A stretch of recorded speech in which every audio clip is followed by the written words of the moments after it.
Živijo, eno srečno, zdravo, ljubezni polno leto 2020 vam želim. Jaz upam, da ste si postavili kakšne cilje in da boste stremeli k uresničitvi teh ciljev.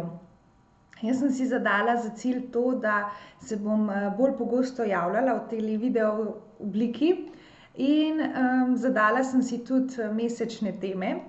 Tako da jaz sem polna elana, motivacije, zagona, res tako v meni noter se kar vrtinči ena energija in komaj čakam, da vse to naredim, kar sem si zadala. In takrat, ko v bistvu ne morem vseh teh idej izpolnjevati, sem kar nervozna. Tako da se res veselim in upam, da bo ta energija trajala čez celo leto in da s tem zagonom čim več enih koristnih vsebin prenesem tudi na vas. Zdaj za prvi mesec sem si zadala temo, kako poskrbeti zase, kako poiskati lastno vrednost, a ne.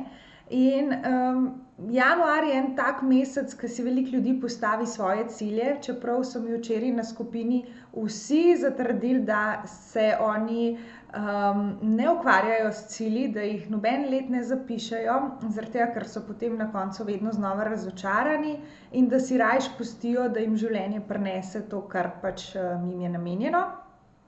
Ampak jaz vseeno zagovarjam cilje, ker jih že par let zapored pišem, pa ne v smislu, ne vem, neke zahtevnosti do sebe, da bi bila pol konec leta razočarana, ker to nisem izpolnila.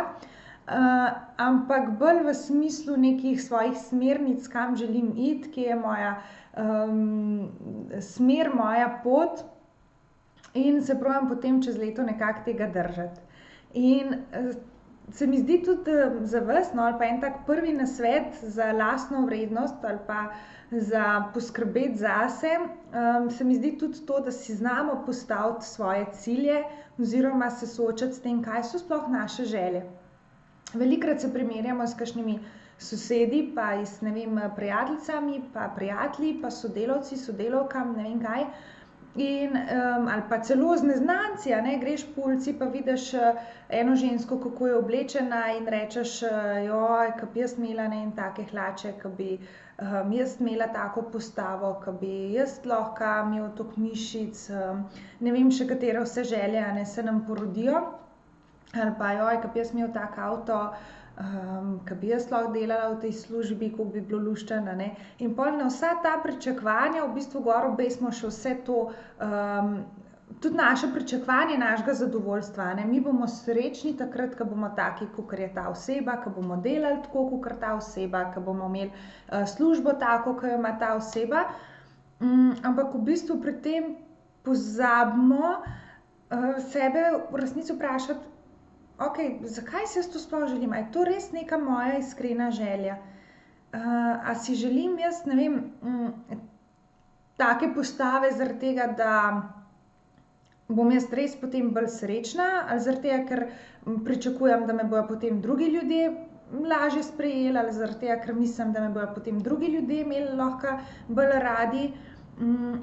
Ker če se trudimo v eno smer, a ne, ali pa zavidamo nekomu en dosežek, pa v resnici si mi tega sploh ne želimo, si v bistvu brez veze ustvarjamo neko napetost, neko zavidanje, neka negativna čustva, ki so konec koncev škodljiva samo za nas, a ne. Tista oseba bo še naprej imela tako postavo ali tako službo ali karkoli, ona bo nemoteno naprej živela, a ne, mi bomo pa čutili vsakič znova, ko bomo videli tisto zavidanje. Joj, ke bi jaz lahko. To je ena zelo uporabna energija za dosego naših ciljev, a ne, zato da lahko se v bistvu vsakič znova veselimo vsega, kar smo pa mi dosegli, vsega, kar mi zmoremo, za vsa tista področja, ki so pa nam dejansko pomembna, a ne. In zato je fajn si ene te želje napisati, čisto neodvisno od Facebooka, od drugih medijev, od drugih ljudi. Se pravi, da ne gledam, kako so vsi na Facebooku srečni in kako si tudi jaz želim, ne vem kaj, poleti biti na jahti, zato da bom lahko slikala in pokazala, da tudi jaz to lahko. fajn je, da se lahko umaknemo od vseh teh medijev, od vseh teh ljudi, katerim zavidamo in probamo res sebe vprašati, ok, kaj si res jaz v tem trenutku želim? K čemu bi rada stremela v naslednjem letu? Toliko, da majčkeno srečamo sami sebe. Ker kar srečujem pri svojih klientih, je zelo velikokrat ta praznina. Se pravi, da bežijo na vse mogoče načine. Po cel dan so na telefonih, po cel dan na računalniku, po cele dneve, ne vem, v službi, obremenjeni z ne vem s čim vse, zaposleni, s prenajedanjem, z bežanjem v drogo. Droga je zelo pogosta, vsaj zdajle sem imela kar veliko primerov tudi s kokainom in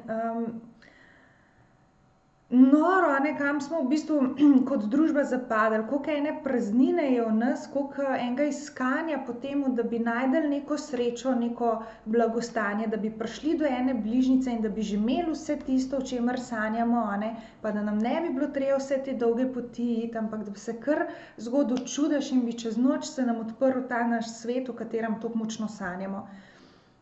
Ampak v resnici si na ta način delamo dvojno delo, Prvič ne srečamo se s sabo, drugič pa se maltretiramo z neko potjo in namesto, da bi začeli korak po korak hoditi po tej poti, se srečevati s to potjo, srečevati s svojimi ovirami, ki pridejo znotraj nas na tej poti, pa bi enkrat, ne vem, v letu dni, 10 letih pač dosegli vse to, kar si želimo.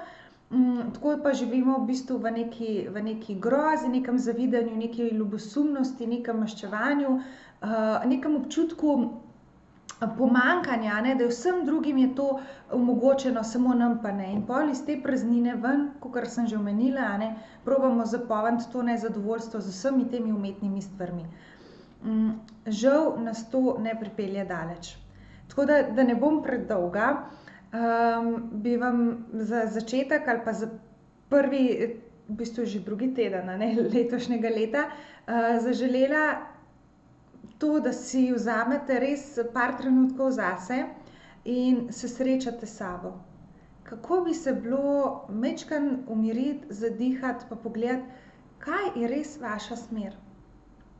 A je res to nenehno pričakovanje vsega tistega idealnega sveta, a je to res nekaj, kar bo prineslo eno srečo navznoter? Dajte majčkeno tako samo začutiti te svoje sanje, začutiti svoje telo, začutiti svoje želje in si mogoče celo napisati kakšne cilje ali pa smernice, ne toliko cilje, ampak smernice, da si postavite smernice za leto 2020, se pravi vse tisto, kar bi si vi zares pri sebi želeli. En lep pozdrav vam želim in se vidimo naslednji teden.